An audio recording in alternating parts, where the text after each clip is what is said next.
మనసుకు ఏమని చెబుతా, ఎంత కని దిగిపోతా, ఎంత కని దిగులవుతా, రాని మమకారాన్నడిగి ఎంతని పరుగులు పెడతా. ఇవాళ ఈ ప్లాట్ఫామ్ మీద నేను నుంచున్నా, పవర్ స్టార్ పవన్ కళ్యాణ్ నుంచున్నా, mega power star Ram Charan నుంచున్నా, రేపు ఇంకెవరు నుంచున్నా, అదంతా ఆయన వేసిన రోడ్. కార్ తోలేవాడు గొప్పడు కాదు, రోడ్ వేసినవాడు గొప్పడు. ఎవరికైనా ఫ్యాన్స్ ఉంటారు, నాకు మాత్రం ఆర్మీ ఉంది. ఇవాళ నేను ఈ స్టేజ్ లో ఇలా నుంచున్నానంటే ఎవరు లేకుండా అది కేవలం మీ వల్ల. Thank you. సినిమా ఇండస్ట్రీలో ప్రతి వాళ్ళకి తెలుసు, ఒక పెద్ద సౌండ్ వచ్చిందంటే అది ఏమి లేదు, కళ్యాణ్ బాబు ఎంటర్ అయ్యి ఉంటారేమో అని అందరికీ ఫిక్స్ అయిపోయి ఉంది. ఏ పెద్ద సౌండ్ వచ్చినా కళ్యాణ్ వచ్చారా అంటుంటారు.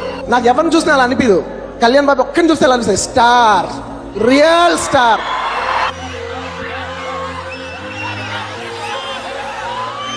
చెప్పను బ్రదర్, మెగా అభిమానులకి నేను ఎక్కడి నుంచి వచ్చాను నాకు గుర్తుంది, ఇప్పుడు నేను ఎక్కడ ఉన్నానో కూడా నాకు గుర్తుంది.